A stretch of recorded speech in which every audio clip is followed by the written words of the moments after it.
నాకు మంత్రి పదవి రాకుండా ముఖ్య నేత అడ్డుకుంటున్నారని ఆయన చెప్పుకొచ్చారు. సో మేమిద్దరం అన్నదమ్ములం బాగానే ఉన్నాం, కానీ పార్టీలో ఒక ముఖ్య నాయకుడు మమ్మల్ని అడ్డుకునే ప్రయత్నం చేస్తున్నాడు.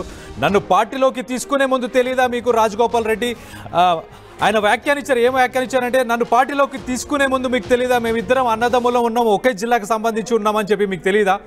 కాంగ్రెస్ తీరు ఒడ్డు దాటే వరకు ఒక ఓడమల్లన, ఒడ్డు దాటాక బోడి మల్లన అన్నట్టు ఉంది అని చెప్పేసి ఆయన చెప్పుకొచ్చారు. సో 9 మంది ఎమ్మెల్యేలు ఉన్న ఖమ్మం జిల్లాలో 3 మంత్రులు ఉండొచ్చు, కానీ 11 మంది ఎమ్మెల్యేలు ఉన్న నల్గొండ జిల్లాకు మాత్రం 3 మంత్రులు ఉండకూడదా అని చెప్పి కూడా ఆయన ప్రశ్నిస్తున్నారు. సో ఆయన కాంగ్రెస్ పార్టీకి సంబంధించి ఈ హాట్ కామెంట్స్ని ఇప్పుడు చేశారు. అలాగే అన్నదమ్ముల ఇద్దరం సమర్థులమే, మేమిద్దరము మంత్రి పదవుల్లో మేమిద్దరము బాధ్యతలు ప్రజలకు సేవ కూడా చేయగలిగిన వాళ్ళమే కదా, మాకు ఇవ్వడానికి ప్రాబ్లం ఏంటి? మా జిల్లా వాళ్ళకి 3 మంత్రులు ఉంటే ప్రాబ్లం ఏంటి? ఒక ముఖ్య నాయకుడు ఇదంతా అడ్డుకుంటున్నాడని చెప్పేసి ఆయన హాట్ కామెంట్స్ చేశారు, సెన్సేషనల్ కామెంట్స్ చేశారు. మా ఇద్దరికి మంత్రి పదవులు ఇస్తే తప్పేంటని చెప్పి కూడా ఆయన చెప్పుకొచ్చారు. ఎలక్షన్స్ ముందు కాంగ్రెస్ ప్రభుత్వం ఒక తీరు, ఎలక్షన్స్ తర్వాత ఒక తీరు. అంటే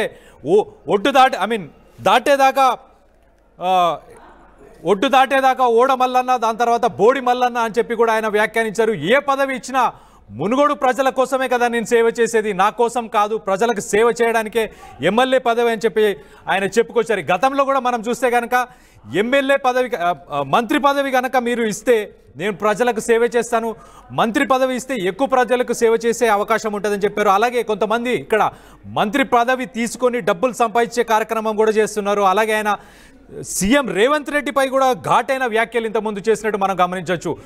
ఆంధ్ర పెత్తందారులకే టెండర్స్ ఇస్తున్నారు, వాళ్ళకే అన్ని అప్పజెప్తున్నారు, ఆయన ఎక్కువ డైలాగ్స్ చేస్తున్నాడు, డైలాగ్స్ వేస్తున్నాడు, యాక్షన్ తక్కువ, ఎమోషన్ ఎక్కువ ఉన్నట్టుంది. ఆయన ఎమోషన్ని తగ్గించుకోవాలి, యాక్షన్ పెంచుకుంటూ పోవాలని కూడా ఆయన హాట్ కామెంట్స్ కూడా చేశారు.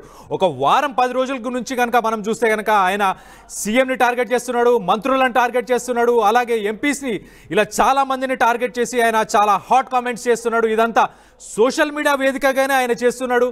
అలాగే పోయిన వారంలో ఆయనని క్రమశిక్షణ కమిటీకి కూడా రమ్మని చెప్పి ఆయన కాంగ్రెస్ ప్రభుత్వం టీపీసీసీ వాళ్ళు పిలిచినా కూడా ఆయన దానికి కూడా హాజరు కాలేదు. మరి ఆయన కాంగ్రెస్ పార్టీకి దూరం అవుతాడా? మనం లాస్ట్ వారం చూసుకుంటే ఇంకొక విషయాన్ని కూడా ఆయన చెప్పాడు. మునుగోడు రాష్ట్రం మొత్తం మునుగోడు దిక్కు తిరిగి చూసేలాగా చేస్తానని చెప్పాడు. అంటే ఆయన ఏమైనా రాజీనామా చేసే అవకాశం ఉందా? మరి వేరే పార్టీలకు వెళ్ళే ఆలోచన ఏమైనా ఉందా? అంటే మంత్రి పదవి నాకు కేసీఆర్ హయాంలో, కేసీఆర్ ప్రభుత్వంలో ఉన్నప్పుడు నాకు మంత్రి పదవి ఇస్తా అని చెప్పి ఆయన చెప్పుకొచ్చాడు. సో బీజేపీకి అంతకుముందు వెళ్ళాడు, ఇప్పుడు మళ్ళీ కాంగ్రెస్లో ఉన్నాడు. దీనికి సంబంధించి ఆయన రీసెంట్ టైమ్స్లో ఏం మాట్లాడాడు అనేది ఒక్కసారి ఆయన మాటల్లో వినే ప్రయత్నం చేద్దాం. ఇస్తామన్న మాట ఆలస్యమైంది, సమీకరణలు కుదరలేదని అంటున్నారు. ఎందుకు కుదురుతారో సమీకరణం? మనసు ఉంటే మార్గం ఉంటుంది, ఎవరు పుల్ల పెడుతున్నారు రాకుండా. ఎందుకు కుదురుతారో సమీకరణలు? నీకు నన్ను పార్టీలో తీసుకున్నప్పుడు కదా మీ ఇద్దరు అర్థం ఉన్నాను కదా, తెలుసుగా. మన పార్లమెంట్ ఎన్నికలప్పుడు రెండోసారి ప్రామిస్ చేసి మాట ఇచ్చినప్పుడు కదా మీ ఇద్దరు అర్థంలాయి. అంటే అది ఎట్లుందంటే, ఒడ్డు దాటినాక ఓడమల్లయా, ఒడ్డు దాటినా బోడమల్లయా అన్నట్టుంది. ఇప్పుడు సమీకరణలు కుదురుతలేవని మన బట్టి విక్రమార్క గారు అంటున్నారు. ఏం కుదురుతలేవు? 9 మంది ఎమ్మెల్యేలు ఉన్న ఖమ్మం జిల్లాలో 3 మంత్రులు ఉన్నారు. ఎంతమంది ఉన్నారు? 11 మంది ఎమ్మెల్యేలు ఉన్నా నల్గొండకు 3 ఉన్నారు. తప్ప మహబూబ్నగర్కు ముఖ్యమంత్రి ఇచ్చినాం కదా మనం. రేవంత్ రెడ్డికి ముఖ్యమంత్రి ఇచ్చినప్పుడు ఇద్దరు తప్పేంది? ఇదే నమ్మడంలో ఎవరన్నా తక్కువ ఇద్దరికిద్దరే గట్టలమేగా ఇద్దరం. ఇదే నమ్మడంలో ఎవరన్నా తక్కువ ఇద్దరికిద్దరే గట్టలమేగా ఇద్దరం. ఒడ్డు దాటేదాకా ఓడ మల్లన్న, ఒడ్డు దాటిన తర్వాత బోడి మల్లన్న అన్న పరిస్థితి ఉంది నాకు. కాంగ్రెస్కి తెలియదా మా అన్నదమ్ములు ఇద్దరిని తీసుకున్నప్పుడు మేమిద్దరం ఒకటే ఫ్యామిలీకి సంబంధించిన వాళ్ళమని? అప్పుడు తెలియదా? 9 మంది ఉన్న ఖమ్మం జిల్లాలో 3 మంత్రులు ఉండొచ్చు, కానీ 11 మంది ఉన్న నల్గొండ జిల్లాలో 3 మంత్రులు ఉంటే తప్పేంటి అని ప్రశ్నించారు ఆయన. దీనికి సంబంధించి మరిన్ని వివరాలు మా ప్రతినిధి మధు ఉన్నారు, మధుతో మాట్లాడి తెలుసుకునే ప్రయత్నం చేద్దాం. మధు, చెప్పండి, అసలు కాంగ్రెస్ ప్రభుత్వం నుంచి మంత్రి పదవి ఆయనకు దక్కదన్న క్లారిటీ ఉండే ఆయన గత వారం రోజుల నుంచి ఇలాంటి వ్యాఖ్యలు చేస్తున్నారా ఏంటి? మధు. కళ్యాణ్, ఆయనకు మంత్రి పదవి దక్కదు అన్న క్లారిటీ ఉందా? దాని మీదనే ఈయన వారం రోజుల నుంచి సోషల్ మీడియా వేదిక కావచ్చు, ఎక్కడ మీటింగ్స్ వెళ్ళినా కూడా ఇలాంటి వ్యాఖ్యలు చేస్తున్నారు. ఎగ్జాక్ట్లీ, నిజంగానే రాజగోపాల్ రెడ్డి ఒకే అంశం ఎజెండాగా రాజకీయం చేస్తున్నట్టుగా కనిపిస్తా ఉంది. చాలా స్పష్టంగా అధిష్టానం హామీ ఇచ్చింది, వీళ్ళు దాన్ని చేయట్లేదు. ఈ అంశాన్ని చెప్పే ప్రయత్నం చేస్తున్నారు, వివరించే ప్రయత్నం చేస్తున్నారు. వరుసగా అందరితో ఏ విషయాలు మాట్లాడుతూ ఉన్నారు. ఇప్పుడు అదే మాట్లాడారు. నేను పార్టీలోకి వచ్చేటప్పుడు మేమిద్దరం అన్నదమ్ములో ఉన్నటువంటి విషయం అధిష్టానానికి తెలవదా? ఎంపీ స్థానాన్ని గెలిపించాలని పిలిచి చెప్పినప్పుడు, బాధ్యతలు అప్పచెప్పినప్పుడు మేమిద్దరం అన్నదమ్ముల్లో ఉన్నామనేటువంటి విషయం తెలవదా? అయినా మేమిద్దరం గట్టలేం కదా, ఇద్దరికి ఇస్తే తప్పేంటి? ఉమ్మడి ఖమ్మం జిల్లాలో 9 మంది ఎమ్మెల్యేలు గెలిస్తే 9 మందిలో 3 మంత్రి పదవులు ఇచ్చినప్పుడు ఉమ్మడి నల్గొండ జిల్లాలో 11 మంది గెలిచారు ఎమ్మెల్యేలు. ఇక్కడ 3 మంత్రి పదవులు ఇస్తే తప్పేంటి అనేటువంటిది క్వశ్చన్ చేస్తా ఉన్నారు. సమీకరణాలు కుదరట్లేదు అని చెప్తా ఉన్నారు. సమీకరణాలు ఎందుకు కుదరట్లేదు, మనసుంటే మార్గం ఉంటది అనేటువంటిది కూడా రాజగోపాల్ రెడ్డి చెప్పే ప్రయత్నం చేస్తా ఉన్నారు. వీడియోలో చాలా స్పష్టంగా చెప్తా ఉన్నారు. ఒక రకంగా చెప్పాలంటే కళ్యాణ్, ఈరోజు కాంగ్రెస్ పార్టీ అధిష్టానానికి, ప్రభుత్వానికి రాజగోపాల్ రెడ్డి హెచ్చరిక చాలా స్పష్టంగా కనిపిస్తా ఉంది. మునుగోడుకు అభివృద్ధి కోసం ₹1 నిధులు ఆపినా బాగుండదు. మునుగోడు ప్రజలకు అన్యాయం చేస్తే నాకు అన్యాయం చేసినట్టే. నాకు మంత్రి పదవి లేట్ గా ఇచ్చినా పర్వాలేదు, కానీ ప్రజలకు సంబంధించినటువంటి అభివృద్ధి కోసం మాత్రం ₹1 నిధులు పెండింగ్ పెట్టినా, నిధులు విడుదల చేయకపోయినా మొత్తం మునుగోడును అవమానించినట్టే. గతంలో ప్రభుత్వానికి హెచ్చరించాను, ఇప్పుడు హెచ్చరిస్తున్నానంటూ ఒక హెచ్చరికను, చాలా డైరెక్ట్ హెచ్చరికను మునుగోడు ఎమ్మెల్యే మంత్రి పదవి ఆశిస్తున్నటువంటి రాజగోపాల్ రెడ్డి స్టేట్మెంట్ చేశారు. కాకపోతే సమీకరణాల దృష్టికి వస్తే బయట జరుగుతున్న చర్చ గురించి మనం మాట్లాడుకుంటే, రెడ్డి సామాజిక వర్గం నుంచి ఇప్పటికే మంత్రివర్గంలో ఎక్కువ ఉన్నారు, అన్ని పదవుల్లో ఎక్కువ ఉన్నారు, పార్టీలో వాళ్ళే ఉన్నారు, నామినేటెడ్ పోస్టుల్లో వాళ్ళే ఉన్నారు. సో అన్ని రకాల పోస్టుల్లో వాళ్ళే ఉన్నటువంటి పరిస్థితి. డైరెక్ట్ గా ముఖ్యమంత్రి రెడ్డి అక్కడ ఆయన దగ్గరనే ఎడ్యుకేషన్, హోంశాఖ, మున్సిపల్, ఇంకా మిగతా శాఖలు, ముఖ్యమైనటువంటి శాఖ ముఖ్యమంత్రి ఆయనే, ముఖ్యమైన శాఖలన్నీ రేవంత్ రెడ్డి దగ్గరే ఉన్నాయి. ఇంకా మిగతా రెడ్డి మంత్రులు ఉన్నటువంటి సిచ్యువేషన్. ఇప్పుడు ఉమ్మడి నల్గొండ జిల్లాకు వస్తే కూడా ఇద్దరు రెడ్డి, కోమరెడ్డి వెంకరెడ్డి, మళ్ళీ రాజగోపాల్ రెడ్డి అడుగుతున్నటువంటి సిచ్యువేషన్. మరి అక్కడ బీసీలు, ఎస్సీలు ఉన్నారు, వారి పరిస్థితి ఏంటి అనేటువంటిది క్వశ్చన్ రైజ్ అవుతా ఉంది. కాబట్టి ఆ నేపథ్యంలో ఆయన వ్యాఖ్య చేశారు. ఒక డైరెక్ట్ గా చెప్పాలంటే ఈ రోజు రాష్ట్ర ప్రభుత్వానికి హెచ్చరిక జారీ చేశారు. ఈ రోజు అధిష్టానానికి కూడా ఒక రకంగా డైరెక్ట్ గా హెచ్చరిక చేస్తా ఉన్నారు. మీరు హామీ ఇచ్చారు, ఓడ దాటిన వరకు ఓడమల్లన్న, ఓడ దాటిన తర్వాత బోడమల్ల అనేటువంటి సామెతను ఏఐసిసి అధిష్టానాన్ని దృష్టిలో పెట్టుకుని స్టేట్మెంట్ చేసినట్టుగా చాలా స్పష్టంగా కనిపిస్తా ఉంది. ఇప్పటికే కొరకరాని కొయ్యగా మారిపోయారు మునుగోడు ఎమ్మెల్యే రాజగోపాల్ రెడ్డి. నేను ఎమ్మెల్సీగా పనిచేశాను, ఎంపీగా పనిచేశాను, ఎమ్మెల్యేగా పనిచేశాను, మళ్ళీ ఎమ్మెల్యే ఆయను, నాకు మంత్రి ఇచ్చే తప్పేంటి అనేటువంటి స్టేట్మెంట్ చేస్తా ఉన్నారు. కాబట్టి ఆయన విషయంలో ఎలాంటి నిర్ణయం తీసుకోవాలి, ఎట్లా ముందుకు పోవాలనేటువంటిది కాంగ్రెస్ పార్టీ అధిష్టానం కూడా ఒక నిర్ణయం తీసుకోలేకపోతా ఉంది సిచ్యువేషన్. సో బట్టి విక్రమార్క ఆయన బీజేపీలో వర్క్ చేశాడు. లాస్ట్ వీక్ ఆయన ఒక స్టేట్మెంట్ కూడా ఇచ్చాడు చాలా క్లియర్ గా. ఏమని అంటే మొత్తం రాష్ట్రం అంతా మునుగోడు వైపు తిరిగి చూసేలా చేస్తానన్నాడు. అంటే ఆయన రాజీనామా చేసే అవకాశం ఏమన్నా ఉందా? బై ఎలక్షన్స్ కి వెళ్ళే అవకాశం ఉందా? ఒకవేళ వెళ్తే ఏ పార్టీలోకి వెళ్తాడు?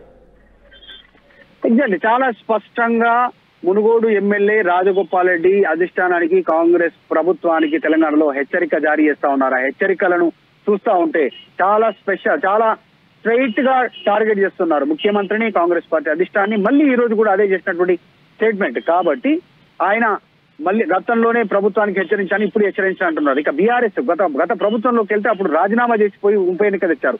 సో ఇప్పుడు కూడా అవసరం అనుకుంటే మునుగోడు ప్రజల కాళ్ళ దగ్గరికి ప్రభుత్వాన్ని తీసుకొస్తాను అనేటువంటి స్టేట్మెంట్ గతంలో కూడా మొన్న రీసెంట్ గా చేశారు. కాబట్టి ఆయన రాజీనామా కూడా చేసే అవకాశం ఉంది. అంటే ఆయన మొన్న మాట్లాడుతూ రాజగోపాల్ రెడ్డి స్థానిక సంస్థల ఎన్నికల కంటే ముందుగా మంత్రివర్గ విస్తరణ చేయాలి అనేటువంటి స్టేట్మెంట్ చేస్తా ఉన్నారు. ఎందుకు చేస్తా ఉన్నారంటే ఆయన మంత్రివర్గ ఆశిస్తున్నారు కాబట్టి. స్థానిక సంస్థల ఎన్నికల కంటే ముందు కనుక మంత్రివర్గ విస్తరణ చేయకుండా, ఒకవేళ మంత్రివర్గ విస్తరణ చేసి రాజగోపాల్ రెడ్డికి అవకాశం ఇవ్వకుండా ముందుకు వెళ్తే మాత్రం ఆయన రాజగోపాల్ రెడ్డి రాజీనామా చేయడానికి సిద్ధంగా ఉన్నట్టుగా ప్రచారం జరుగుతా ఉంది. దాన్ని ఆయన ఓపెన్ గా ఆయనే చెప్పారు. మునుగోడు ప్రజల కాళ్ళ దగ్గరకు తీసుకొస్తాను ప్రభుత్వం అంటే దాని మీనింగ్ అదే. గతంలో తీసుకొచ్చాను బీఆర్ఎస్ ప్రభుత్వాన్ని అన్నాడు. సో అప్పుడు రాజీనామా చేస్తేనే ఉప ఎన్నిక వచ్చింది.